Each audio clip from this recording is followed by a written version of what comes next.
un espacio diseñado especialmente para ti. Acompáñanos en United Way Podcast. Unidos por la primera infancia, nos encontramos en la primera temporada de los podcasts de United Way, Podcast GT, con nuestros invitados especiales Rodrigo Bustos y Ana María Franco, desde Guatemala y desde Colombia. Nos gustaría que cada uno de ellos se presentara y nos contara quiénes son y por qué trabajan en pro de los niños. Bueno, mi nombre es Ana María Franco. En las redes sociales me conocen más como @mamaconamor. Soy abogada de profesión. Cuando iba a tener a mi primera hija, experimenté una situación que me cambió por completo la vida, y fue que mi hija mayor nació con muy pocas semanas de gestación en otro país. Entonces, cuando uno se ve enfrentado a ese tipo de situaciones, pues no queda más que tirar las prioridades hacia arriba, y renuncié a mi trabajo para dedicarme 100% a mi hija, que pues venía con un pronóstico un poco complicado en temas de neurología. Entonces empiezo a meterme en el mundo del conocimiento, del aprendizaje, del cerebro, y encuentro allí una pasión muy grande y una información muy valiosa que me parece que deberían tener muchas más familias acceso a ella. Y empiezo a crear una comunidad que es Mamá con Amor, alrededor de estos temas, de poner sobre la mesa y sobre la conversación cómo podemos ayudar a nuestros niños a aprender mejor, qué aprendizajes son valiosos para ellos, qué es lo que al final importa, cuál es el papel de los padres en la vida de los hijos.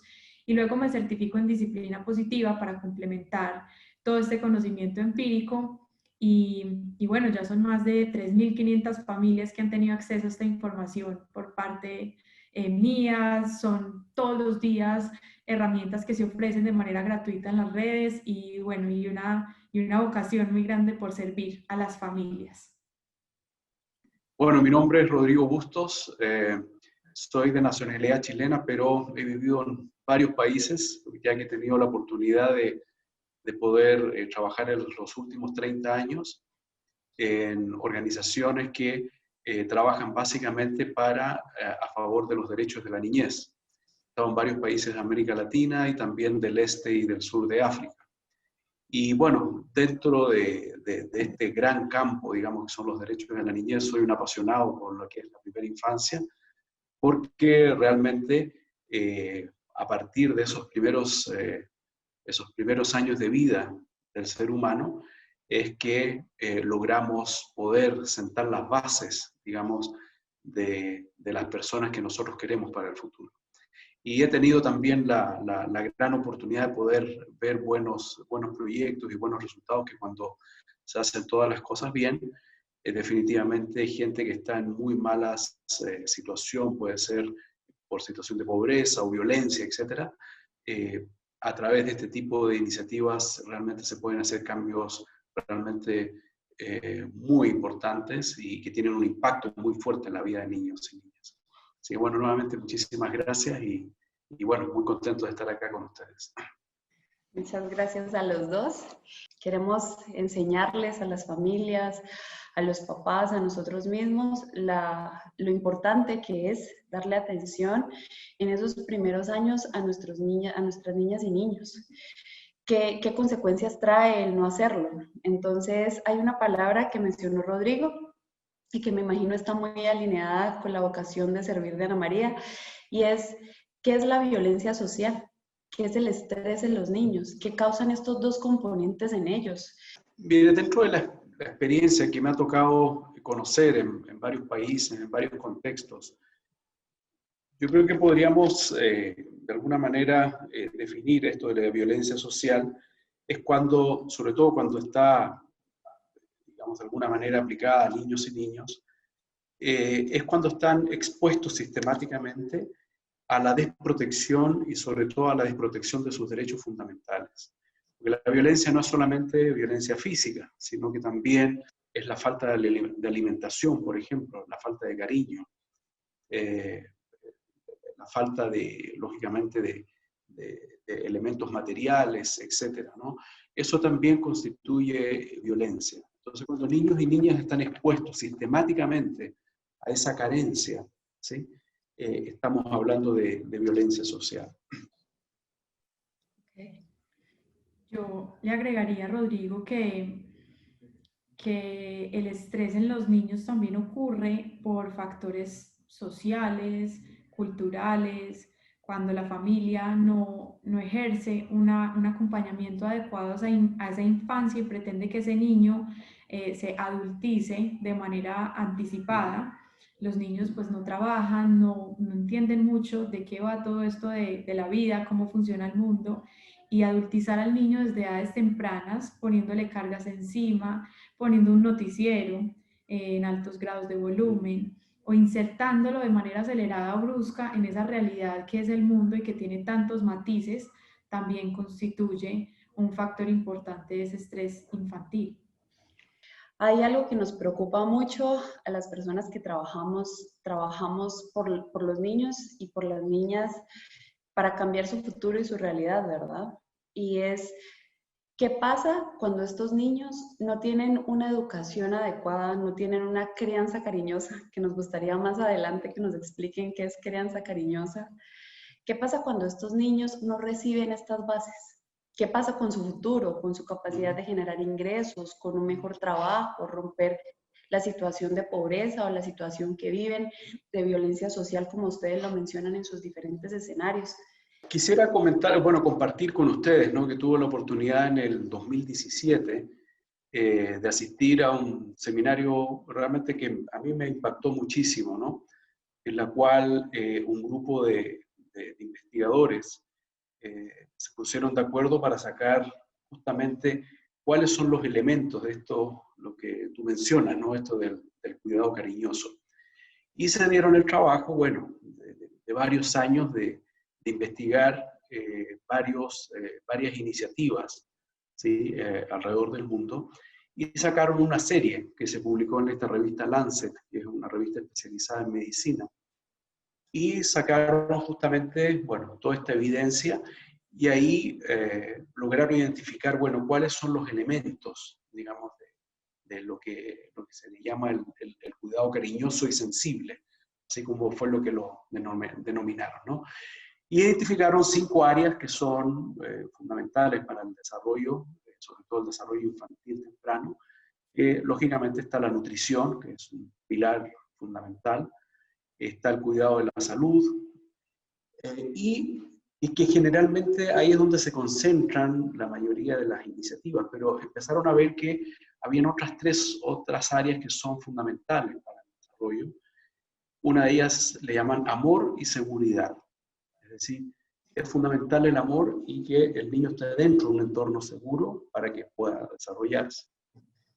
El otro es protección, es decir, que también esté dentro de un ambiente seguro, ¿no es cierto? Y que sienta la protección. Y por último, estas oportunidades para poder aprender, sobre todo en edades tempranas, y descubrir el mundo. Entonces, a mí realmente me impactó muchísimo porque de ahí empezaron a mostrar evidencia, ¿sí? De cómo estas 5 cosas, digamos, van de la mano y cómo se van configurando para que tanto niñas como niños puedan irse desarrollando en los primeros años. Ahí presentaron, me acuerdo, algo que me quedó en la cabeza, ¿no? Es cómo en los primeros años se produce un fenómeno que se llama deformación sináptica. Y básicamente eso quiere decir que son las neuronas en el cerebro que se van multiplicando de una manera realmente impresionante, ¿no? Y lo que más me quedó a mí es cuando uno de los profesores que estaba ahí indicaba que en los el primer año de vida de una niña o un niño, se producen tantas neuronas, o sea, la cantidad de neuronas que hay y de formación sináptica, dice, se asemeja al número de estrellas que nosotros conocemos del universo conocido, para que ustedes más o menos se den Eso nunca se me va a olvidar porque ahí es cuando yo dije, wow, esto realmente es extremadamente importante. Y eso es lo que provoca realmente el desarrollo del ser humano, digamos, ¿no? Esa formación sináptica. Entonces, quería compartirles eso porque realmente de ahí nace, digamos, la importancia de estos primeros años de vida, niños y niñas y por qué, digamos, la decisión y la importancia, no solo en la familia, sino que también en la sociedad y los gobiernos, de poder darle la importancia que se necesita. Yo le agregaría a eso que dentro del marco de disciplina positiva estudiamos mucho que nosotros tenemos un rol muy especial como padres de entregarle a la sociedad niños que estén entrenados para vivir en un mundo real. Y ese mundo real pues funcionaba anteriormente bajo estructuras muy triangulares, en donde había un jefe o un líder o una autoridad en la cúspide de la pirámide y en donde estaban debajo de ella, completamente en la base, unas personas llamadas a obedecer. Esta estructura se replicaba en todos los ámbitos sociales. En la iglesia había unos opresores y unas personas que se dejaban oprimir. También socialmente, pues vemos eventos como el de Alemania, con los nazis, y bueno, muchos desafortunadamente para nombrar. Y todas estas estructuras fueron abolidas por la adquisición de los derechos humanos, fueron abolidas por el auge de los valores y de la igualdad en el mundo entero. Sin embargo, al interior de las familias, los padres muchas veces pretendemos que esa estructura siga intacta y que sea el padre y la madre quienes estén impartiendo órdenes todo el tiempo y que sean los hijos quienes sin ningún cuestionamiento o sin ningún reproche alguno pues obedezcan a la par en que nosotros vamos dando esos lineamientos, esas normas. Y la única manera de sostener una pirámide de ese calibre es mediante la violencia, mediante el miedo, mediante la intimidación y mediante otros mecanismos que ya no son válidos en ningún entorno. Sin embargo, los países no han ido más allá a entrometerse en las casas y a decir esto también se prohíbe al interior de las casas. Entonces, ¿qué ha pasado? Que vemos que hay una discordia entre esa estructura que rige al interior de nuestros hogares y hacia la estructura de la que se componen hoy todas los entornos sociales. Entonces, un niño obedece, es lastimado, humillado, castigado y bueno, con muchas formas de represión al interior de su hogar, pero cuando cumple cierta edad en su entorno escolar, el niño busca agredir a los demás para que le obedezcan, o peor aún, se deja agredir de los demás, porque eso es a lo único a lo que lo han acostumbrado al interior de las casas.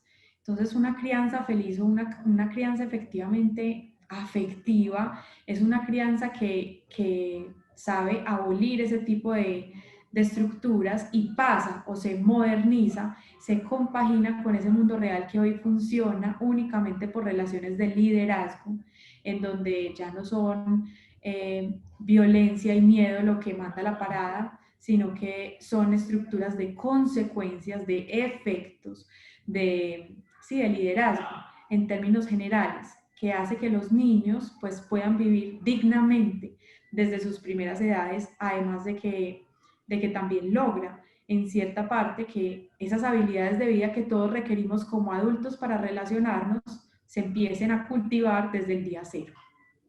Hay algo dentro de lo que ustedes dijeron que hemos escuchado y que queremos que nos aterricen y que nos cuenten su importancia. Tú hablaste de adultez, Ana María, cuando empezaste. Rodrigo habló de un universo de estrellas en cada cerebro de cada uno de los niños. Y eso quisiéramos saber, ¿el juego puede jugar algún papel para que los niños no se vuelvan en adultos antes de y puedan desarrollar sus capacidades y sigan conservando su universo de estrellas? ¿Qué pasa con el juego en los niños? Bueno, miren, una de las cosas que también uno aprende es que uno nunca termina de aprender, ¿no? A mis 57 años estoy aprendiendo todo el momento. Y uno de los aprendizajes y una gran oportunidad que tuve hace ya 2 años fue acercarme a la Fundación Lego. La Fundación Lego es una entidad aparte, digamos que apoya muchísimo justamente cómo aprender a través del juego. Es de la misma empresa de los bloques estos, ¿no es cierto?, que creo que todos hemos jugado y nuestros niños también han jugado con los Legos. Ellos tienen una fundación, ¿no es cierto?, y su objetivo, su misión es, digamos, expandir o impartir, digamos que la mejor forma de aprender es a través del juego. Y han hecho también muchas investigaciones y están apoyando muchas cosas, inclusive en la organización que trabajo actualmente en Charlton estamos recibiendo apoyo de la Fundación Lego para poder aplicar esta metodología, ¿no es cierto?, del juego para el aprendizaje. Bueno, ellos, dentro de todo lo que han investigado y también apoyado en varios países del mundo, ellos han visto que hay 5 características de aprendizaje que se pueden hacer a través del juego. La primera de ellos es que el juego, cuando está, digamos, bien estructurado, lo que ayuda es a figurar el sentido.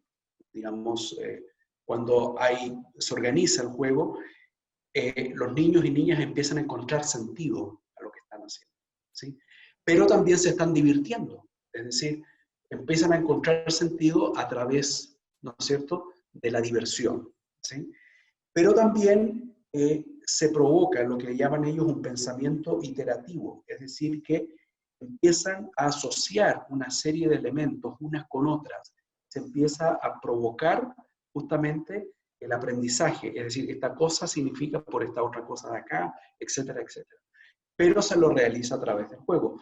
Si ustedes han visto a sus hijos o hijas, ¿no es cierto?, poniendo los bloquecitos y tratan acá, no, después tratan por aquí, y después ese es el pensamiento iterativo que van tratando de diversas formas de ir encontrando las diversas formas, ¿no? Otra cosa importante es la participación activa, es decir, el juego no significa estar, ¿cómo se llama?, de espectador, no, sino que hay que estar, uno es como un actor dentro de del juego que está sucediendo. Y finalmente, la parte de la socialización, es decir, el juego permite varias cosas a la vez, es decir, encontrar el sentido a las cosas, divertirse, que es fundamental, digamos, ¿sí? Empezar a buscar estas asociaciones entre diversas cosas, tener un rol activo, es decir, ser un agente que está haciendo cosas, uno realiza cosas, pero y también fundamentalmente el estar socializando con otros y aprender a socializar con las otras personas. Hemos visto que eso realmente tiene un poder realmente extraordinario, ¿sí?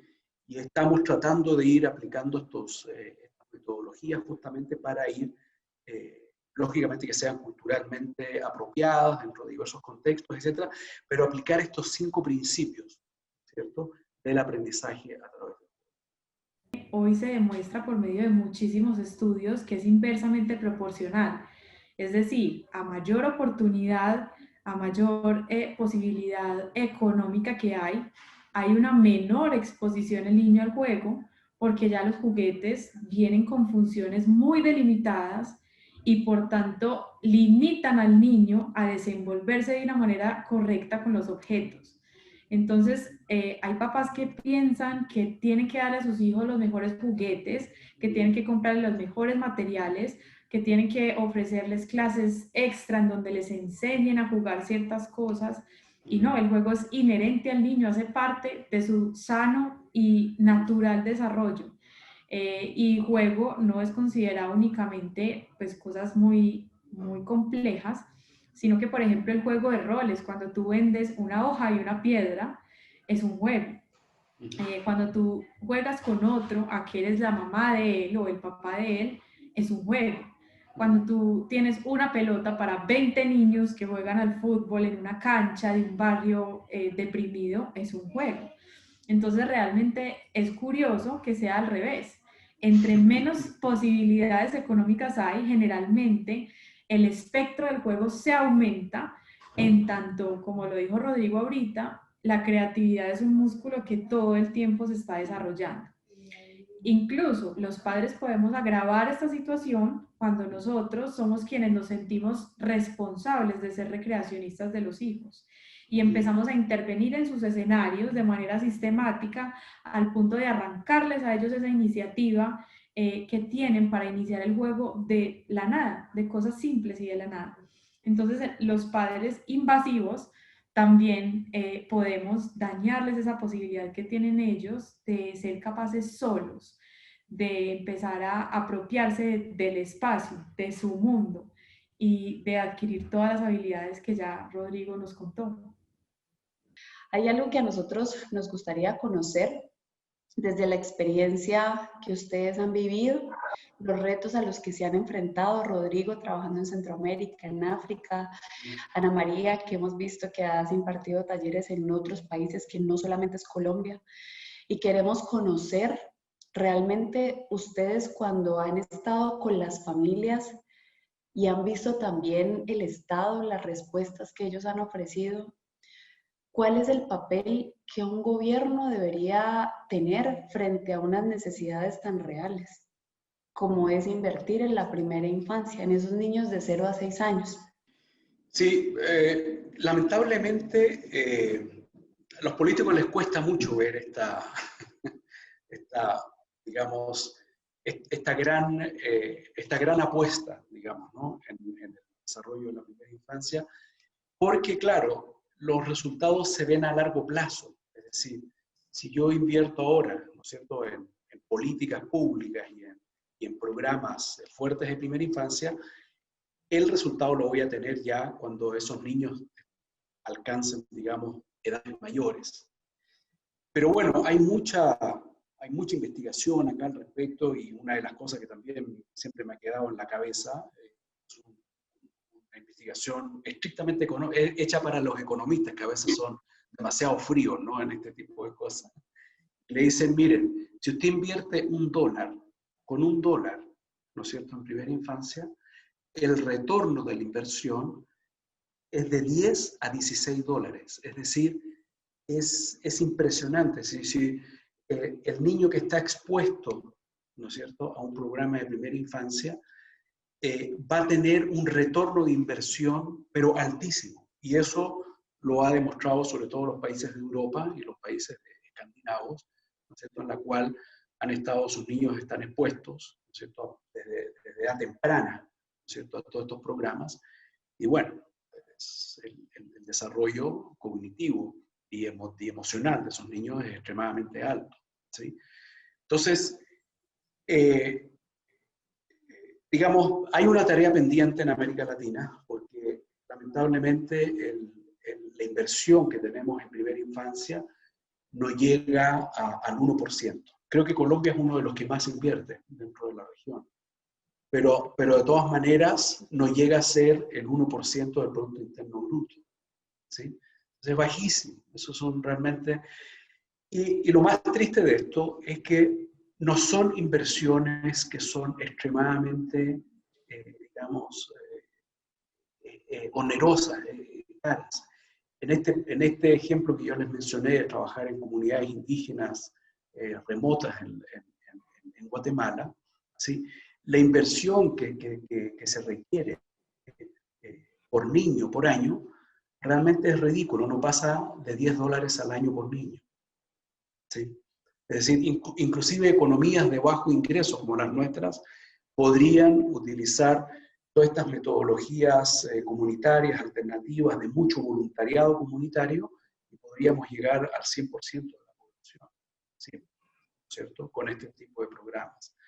Es decir, hacen falta dos cosas acá. Uno, educar a nuestros políticos. O sea, hay toda una tarea de educación fuerte de la importancia y de lo estratégico que es esta área para el desarrollo de un país. Y segundo, ¿no es cierto?, ya elaborar políticas públicas que estén realmente, primero, con estándares internacionales, ¿no es cierto?, en esta área, y que puedan asegurar la universalización, ¿no es cierto?, de los programas de... Bueno, yo diría que la infancia es un blanco que se puede atacar de muchísimas maneras, de muchísimas, y que no atañen únicamente a una estrategia puntual, pero podría ser, se me ocurre aquí de repente, porque no me había metido de política, casualmente soy abogada, pero no me había como inmiscuido en estos temas, pero podría ser desde tener espacios de esparcimiento público, tener maneras de que los niños puedan experimentar entornos escolares amigables. Mira, algo que se evidenció con el tema de la pandemia y del confinamiento fue que la mayoría de colegios en Colombia, en la región, creo que en el mundo, contemplan todavía una única forma de aprendizaje, que es el visual. Los niños que aprenden de manera visual están ganados con esta metodología de aprendizaje, porque vemos que todas las tareas son rayar, hacer, todo el aprendizaje se les presenta, no por este tema de la contingencia, sino de manera generalizada en una forma visual, sabiendo que hoy conocemos que hay muchos más tipos de aprendizaje, en donde los que no tienen ese aprendizaje visual predominante, pues están perdiendo de oportunidades maravillosas para adquirir el conocimiento. Entonces, aún teniendo ese conocimiento, teniendo instituciones súper prestigiosas al interior de cada país que estudia este tipo de cosas, que lanza esta información, que se dedica a esto, pues realmente no hay una llevada a la práctica responsable de eso. Entonces, muchos niños pues cursan sus edades escolares y su etapa bachiller de manera pues normal, o sea, sin percances, pero tampoco sin sacarle el mayor provecho, porque el aprendizaje no está ofrecido en una manera correcta o inclusiva de más del 60% de los niños, porque únicamente ese 30 podría ser un aprendizaje visual. Entonces, bueno, también creo que un frente súper importante son las mamás, porque creo que la mejor fuente una de las mejores herramientas de crianza es el autocuidado del cuidador. Hay que cuidarse para poder cuidar, y mientras el gobierno pues imponga que una madre tiene que volver al trabajo tan rápido después de haber tenido un hijo, cuando le imponga cargas laborales en donde no es tenido en cuenta que tiene un menor en la casa esperándolo para acompañarlo a crecer, creo que también es una falencia gigante. Y bueno, nos podríamos quedar aquí, yo creo que politizando la maternidad y la paternidad, y no acabaríamos. Rodrigo, ¿qué pasa en el cerebro de un niño? Porque es una realidad en Guatemala específicamente que es muy cruel y es muy estructural y es una deuda histórica. ¿Qué pasa con los niños que no reciben alimentos o no reciben una alimentación adecuada? Bueno, uno de los primeros efectos definitivamente es el retardo en su crecimiento, ¿sí? O sea, igual va a tener cierto crecimiento, pero va a tener un retardo, y definitivamente va a estar con ciertas desventajas, ¿no es cierto?, con respecto a otros niños que sí están recibiendo la alimentación adecuada. Por otro lado, creo que la noticia más lamentable está en esto que había explicado al comienzo, en que se produce de una forma muy, digamos, muy deficiente esta formación sináptica. Es decir, no se multiplican de una manera extraordinaria, ¿no es cierto?, la producción de neuronas como se necesitaría, ¿no es cierto?, con la alimentación adecuada, ¿no?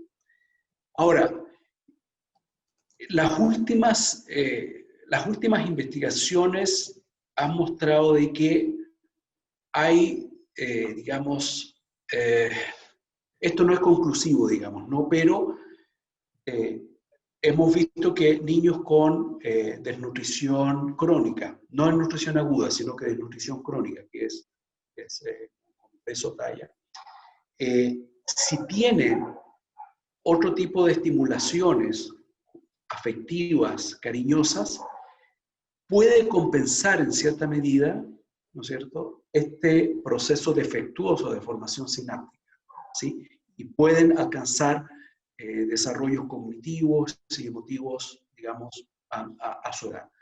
Lógicamente, no va a ser lo ideal, ¿me entiendes? ¿Sí?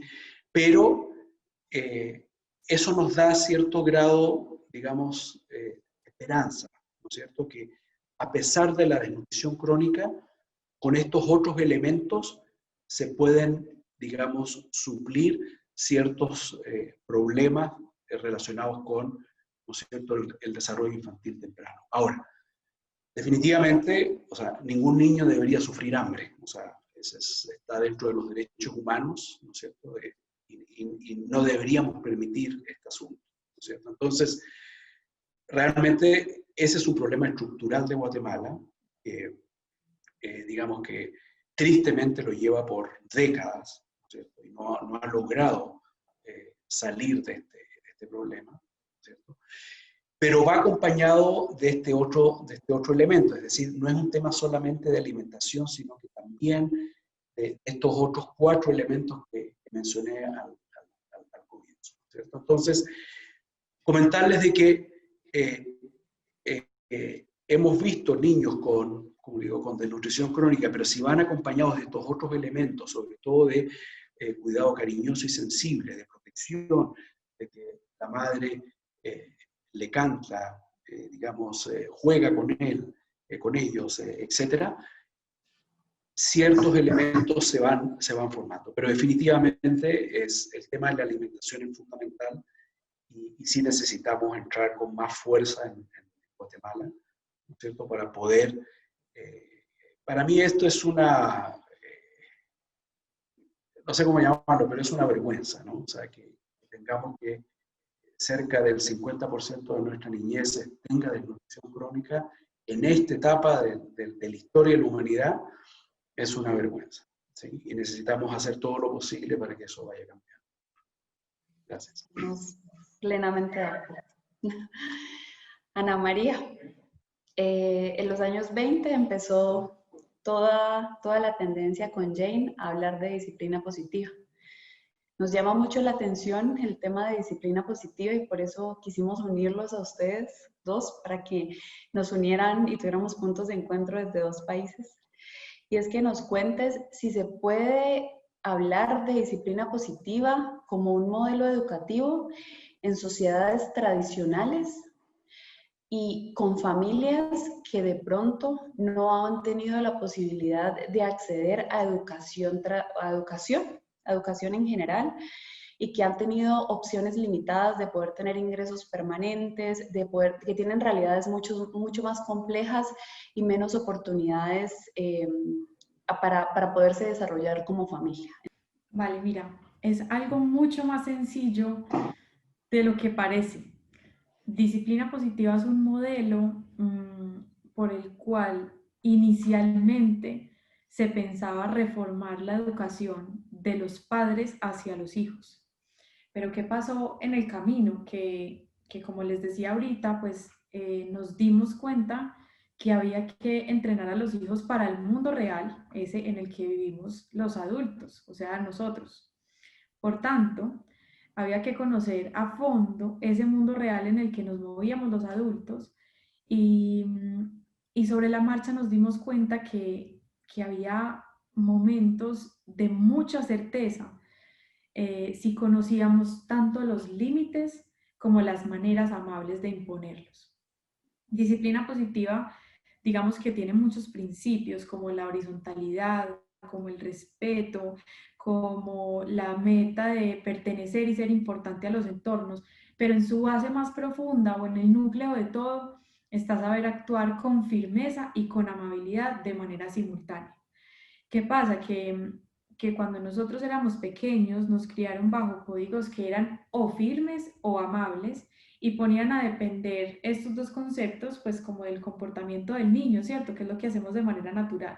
Si los niños se portan bien, somos súper amables, y si los niños se portan mal, somos súper firmes, y creemos culturalmente que ahí está el equilibrio, ¿cierto? En dar normas en determinados momentos y en dar amor en otros. Pero disciplina positiva es tan sencillo y tan revolucionario como decirle a los papás, eso no debería ser así, sino que todo el tiempo debería ser simultáneo esa relación de los límites y el amor. Es decir, que aun cuando el niño se porte bien, deben existir límites, y aun cuando el niño se porte mal, debe existir amor. Porque solo así se garantiza por parte de los límites una estructura clara que le permita al niño contenerse, en ese entramado social de muchísimas normas que lo componen, y solo así le permite al niño contenerse en ese entramado social que supone el liderazgo, las normas y los límites por parte de alguien más. Entonces, esto no depende en absoluto ni de las oportunidades que tengan los papás, ni de la economía. Es simplemente una información que llega a permear los hogares de una manera profunda y sencilla a la vez. Y es tener claro quiénes somos, para dónde vamos y bajo qué estructuras vamos a crear nuestro hogar y a permitir que éste se vaya edificando. Y también tener claro y en consenso los métodos por los cuales entendemos que el niño es niño, que aún no conoce esa estructura y que lo vamos a acompañar a que poco a poco se pueda ir amoldando a esa estructura. Entonces, mira que no es nada en el fondo complejo, no es dejar que a los niños hagan lo que les dé la gana por el hecho de no violentarlos, no, para nada. Primero es disciplina y luego es positiva. Es simplemente entrenarse para que la firmeza y la amabilidad puedan ser acciones simultáneas todo el tiempo durante el crecimiento de los hijos. Perfecto. Con estas dos cosas que ustedes nos mencionan, quisiéramos preguntar algo muy específico, y es el rol que juega una mujer y una mamá desde la lactancia hasta los 6 años. Sí, bueno, mire, comentarles que yo personalmente tuve la dicha, ¿sí?, de poder ejercer la paternidad con mi primera hija, ¿sí?, quien se quedó en casa cuidando a mi hija y bueno, no solo jugando con mi hija, fui yo, ¿sí? Así se dieron las cosas y tuve la felicidad, digamos, porque no todo el mundo puede tener esa oportunidad de tener esa. Entonces, en esa medida, creo que, y de hecho el mundo está un poquito moviéndose. Fíjense ustedes que en muchos países de Europa ya existe el permiso para padres, ¿no es cierto?, de poder, una vez que, ¿no es cierto?, nace un hijo, una hija, de quedarse con ellos y participar, digamos, ¿no?, en los primeros meses, o inclusive el primer año de vida, ¿cierto? Entonces, se ha ido moviendo un poquito esto, ¿no? Ahora, sin embargo, o sea, históricamente, y la evidencia ha mostrado, ¿no es cierto?, que la mujer y la madre juegan un rol importantísimo, ¿entiendes?, en la crianza de los niños y las niñas, y de alguna manera, digamos, hemos visto también que a través de todas estas metodologías que hemos visto, por eso que se llama de mamá a mamá, se genera una especie de solidaridad, ¿no es cierto?, muy fuerte, ¿no es cierto?, cuando, sobre todo en entornos digamos, de mucha precariedad económica y de mucha necesidad. Entonces, hemos visto que las madres se solidarizan entre ellas, ¿no es cierto?, y se ayudan unas con otras. Hemos visto, por ejemplo, en entornos, hemos visto cosas bien interesantes, como les voy a contar en lo siguiente. Familias, ¿no es cierto?, con hijos con desnutrición, ¿no es cierto?, crónica, pero en ese mismo entorno, madres que tienen a sus hijos que no sufren de nutrición. Entonces las juntamos, ¿sí? Y en paz empiezan a compartir información, ¿no es cierto?, qué es lo que hace, y la madre empieza a ver qué es lo que está haciendo esta otra madre para que sus hijos no, digamos, no sufran desnutrición, ¿no es cierto? Y se provoca lo que se llama desviación positiva, es decir, adoptan una serie de prácticas, ¿no es cierto?, para ir socializando. Nosotros hicimos un experimento, bueno, no, un ensayo más bien interesante, aplicando dos metodologías. Una de corte grupal, ¿no es cierto?, en la cual se reúnen madres con niños de 0 a 3 años para aprender una serie de metodologías y cosas así para aplicar con los niños cada 15 días. Y otra en la cual era una visita domiciliar, es decir, iba una madre que ha sido capacitada, visitando a la madre y también dándole guía de cosas.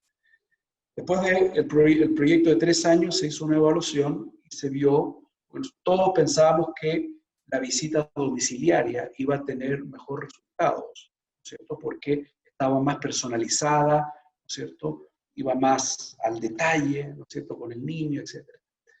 Y para nuestra sorpresa, la otra metodología tuvo un impacto más fuerte por ese proceso de socialización y de solidaridad que se da en este grupo de madres que se juntan entre 10, 15 madres y comparten información y eso, todo otro aquí y allá, más acá.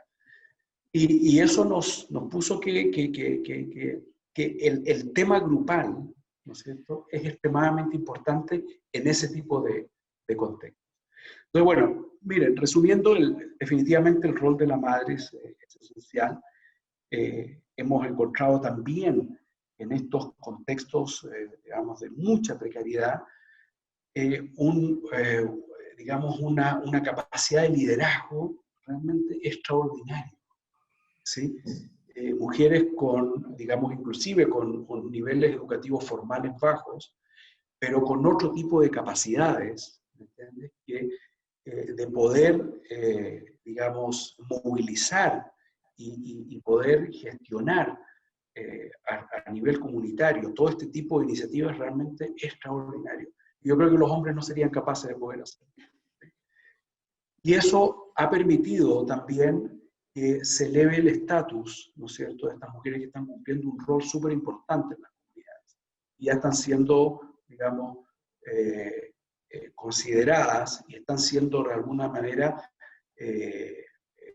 ¿cómo se dice?, invitadas a ser parte ya de estructuras comunitarias, digamos, más importantes por el rol que están ejerciendo en la educación de sus hijos en sus comunidades. Bueno, yo digamos que tengo una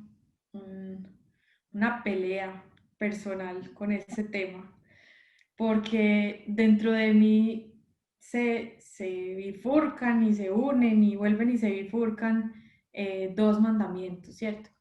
El primero, que fue con el que empecé mi maternidad, en donde los estudios demuestran que la compañía de la madre, que la lactancia, que la dedicación y, bueno, en general, casi que el sacrificio de la vida misma de la mujer hacia los hijos vale toda la pena del mundo, porque finalmente ellos son los que reciben esto como un tanque emocional, intelectual, de energía y en muchas otras índoles. Entonces, por esa parte, diría uno, hagamos el mayor esfuerzo porque las madres dediquen tiempo a sus hijos, porque los vean crecer, porque se sienten a jugar con ellos, porque hagan la preparación de los alimentos en las casas con ellos, porque tengan muchos momentos de conexión y de calidad. Pero por otro lado, ya después de haberme encontrado con muchísimos tipos de mamás en el camino, me doy cuenta que esa primera información se cae sobre muchas mujeres como un peso insoportable en el desarrollo de sus hijos. Entonces, una mamá que quiere desarrollarse, por ejemplo, en su ámbito profesional o que quiere trabajar en su pasión, en un emprendimiento, lo que sea, siente culpa por dejar a sus hijos a un lado y dedicarse a lo suyo. O esa mamá que incluso se quiere dedicar a sus hijos y quiere tener tiempo con ellos, no tiene tiempo porque necesita ir a buscar el sustento. Y un caso peor, incluso esa mamá que tiene tiempo y que le gusta, pues siente presión por parte de la sociedad por desarrollarse profesionalmente y por capacitarse, entonces al final tampoco disfruta y tampoco conecta con esos hijos como esta teoría tan hermosa nos dice. Entonces creo que en la vida de una mujer que decide ser madre, debe haber un alto en el camino en algún momento en donde esa mujer se pregunte qué porción de tiempo disfruta realmente con sus hijos, qué porción de energía podría dedicarle realmente a ellos, dónde está la mujer que no es madre en su vida, si está por delante, si está a un lado, si está presente todo el tiempo, no sé. y termina siendo proporcional esa satisfacción de esa mujer, de cómo se siente esa mujer, quién es esa mujer, termina siendo proporcional al éxito de sus hijos, porque sus hijos ya no ven una mamá agobiada, entregada, sacrificada o mártir, sino que ver a una mujer completamente empoderada de su rol y con muchísima generosidad y energía, entregando realmente lo valioso de la vida, que es la felicidad de poder ejercer un rol con toda.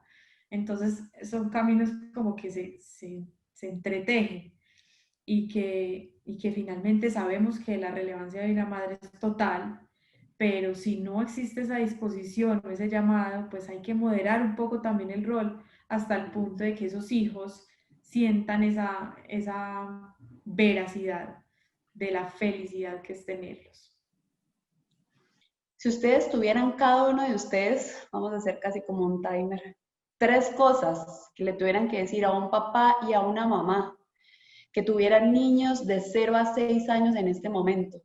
Mira, yo te voy a repetir 3 veces nomás, porque es lo que en este momento estamos con varios colegas aprendiendo y todo eso, y definitivamente nos hemos dado cuenta que el juego es fundamental.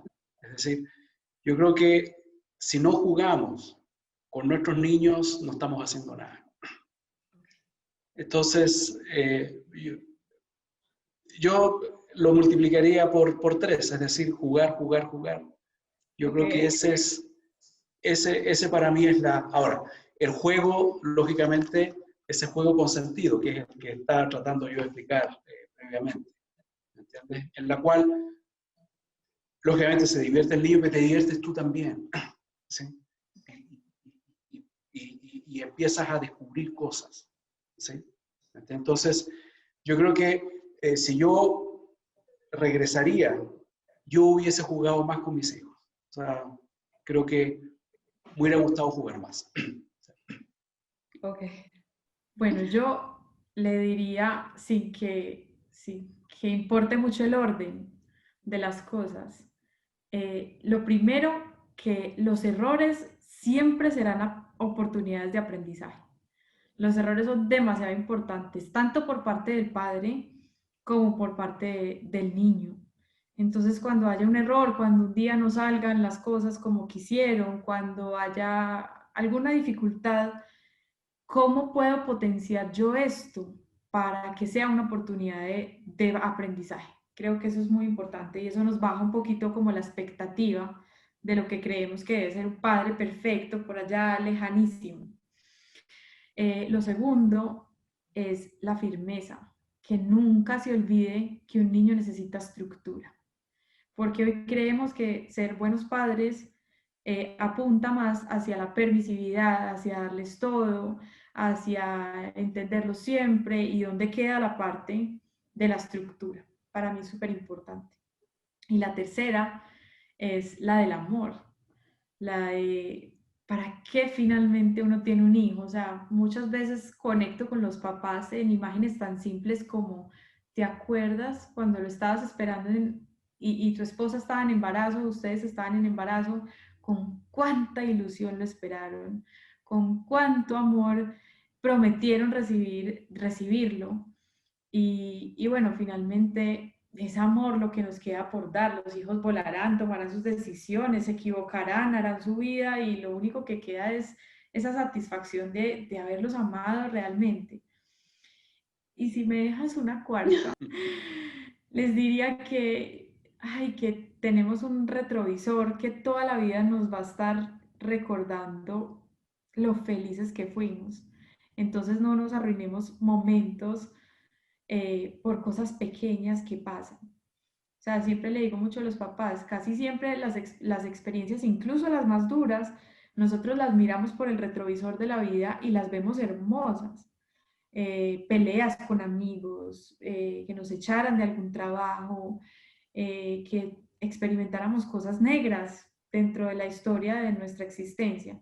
Y siempre tenemos la capacidad de verlas por el retrovisor una vez más y reírnos de eso y decir cómo éramos de felices, tan bobos que no lo disfrutamos en ese momento. Entonces les diría que como spoiler, esto también va a dejar esa sensación en el retrovisor de que todo fue perfecto. Entonces no nos arruinemos de más por cosas pequeñas que pasan. Yo quiero que ustedes nos cuenten, porque estoy segura que para muchos, incluso para los padres, para los docentes, para alguien que es tío, abuelo, para cualquier persona que escuche este podcast, le va a servir como un referente. Ustedes quisiera que nos contaran una historia que los haya marcado. Hay varias, ¿no? Pero hay una que realmente me conmovió muchísimo y me vino a la mente ahora que estamos hablando de madres, de niños, etcétera, ¿no? Esto fue en el altiplano boliviano, Bolivia hace muchos años atrás, en la cual tuve la oportunidad de ir a una visita a un proyecto que era un proyecto de alfabetización productiva, es decir, se enseñaba a leer y a escribir, sobre todo a mujeres, pero la idea es que no solamente se quedaba en el tema de la escritura y la lectura, sino que incluía también iniciativas productivas para que las mujeres puedan, ¿no es cierto?, salir adelante y, bueno, también incluía el tema de matemáticas, aritméticas y todas esas cosas. Y bueno, conversé con una de las señoras y me dijo algo que me dejó impactado y que hasta ahora lo veo, ¿no? Entonces, yo le pregunté, bueno, ¿y qué es lo que más le ha gustado de este programa, ¿no? O sea, ¿qué es lo que más mire, me dijo, yo cuando aprendí a leer, me dice, es como cuando una persona ciega logra ver. Porque yo iba a la ciudad y miraba y no entendía nada. Ahora yo puedo leer los letreros, puedo ver qué es lo que dice acá, etc. Ese comentario me dejó a mí así, no le pude hacer ninguna otra pregunta más, porque eso, como digo, eso me dejó así totalmente paralizado y hasta el día de hoy. O sea, digo, qué impresionante. O sea, una de las cosas que para nosotros es algo tan normal, digamos, ¿no? De pescar un cuaderno, qué sé yo, hay gente que todavía no lo puede hacer y que cuando lo puede hacer ya de adulto es como un gran descubrimiento. O sea, es como que una persona ciega logra ver. Eso les quería compartir porque realmente hasta el día de hoy se me pone a mí la piel así de... se me eriza la piel cuando tuve la oportunidad de conversar con esta señora. Bueno, yo tengo una historia un poquito distinta, pero que me marcó muchísimo, que la uso de motor para para toda la gente valiente que quiere ejercer y lo intenta todos los días de padre. Y es que en 2 oportunidades he recibido pues gracias al blog, mamás que me escriben, hola, estoy en embarazo, pero no quiero mi hijo, a ti que te gustan tanto los niños y tú que eres tan buena con ellos, ¿por qué no me adoptas mi hijo que está por nacer? Entonces, aparte de la impresión y el choque emocional que me da a mí cuando he recibido esos mensajes, pues yo trato de indagar un poco más allá cuál es la situación en la que está esa mamá, como para intentar darle motivos por los cuales sacar ese niño delante de ella. Y en ambas oportunidades, pues son contextos súper desafortunados, o sea, una era adicta, otra súper enredada con temas de prostitución, no sabía quién era el papá, un contexto de pobreza, otros hijos, en fin, pero ambas coincidieron en algo y fue que me dijeron, mira, yo quiero regalar a este niño porque yo sé que es lo mejor para él. Entonces les digo yo a los papás, si incluso las mamás que los regalan piensan en lo mejor para ellos, ¿cómo no, estando al frente del cañón y ejerciendo la maternidad y la paternidad, vamos a hacer lo mejor para ellos? Es un motor, no es una carga, es un motor para estar pensando todo el tiempo, ¿cómo puedo ser mejor para mis hijos? ¿Cómo puedo actuar mejor para ellos? ¿Cómo puedo ser yo una mejor persona para entregarle al mundo esto que me entregaron a mí? que las historias son impresionantes, la verdad, y no nos queda más a los dos que darles las gracias infinitas por el tiempo, por la oportunidad, por el espacio, de todo lo que han mencionado. Creo que nos quedamos con un mensaje esperanzador y la persona que escuchará este podcast hasta el final dirá, no se me acabaron los días, siempre tengo la oportunidad, ya no de manera apocalíptica y de dar el giro para bien. Entonces hay que jugar con los niños, tener firmeza y dar amor. Entonces, creo que empezamos a reconocer lo importante de educar, lo importante de querer, de validar el rol de la mamá y del papá dentro de los procesos educativos, cómo podemos generar mayores inversiones desde el Estado y cómo con realidades tan distintas igual tenemos puntos de encuentro. Entonces, Ana María, Rodrigo, muchísimas gracias. Esperamos que muchísimos padres entiendan hoy lo valioso de no adultizar a los niños y de jugar con los niños. Muchas gracias por el espacio a los dos y gracias a ti. Esperamos que mucha gente nos escuche. Muchas gracias, ¿no? También un gusto, Ana María, ¿no? Muchas gracias. Lo mismo, Rodrigo. Muchísimas gracias. Gracias por escucharnos. Síguenos en redes sociales y espera el próximo episodio de United Way Podcast.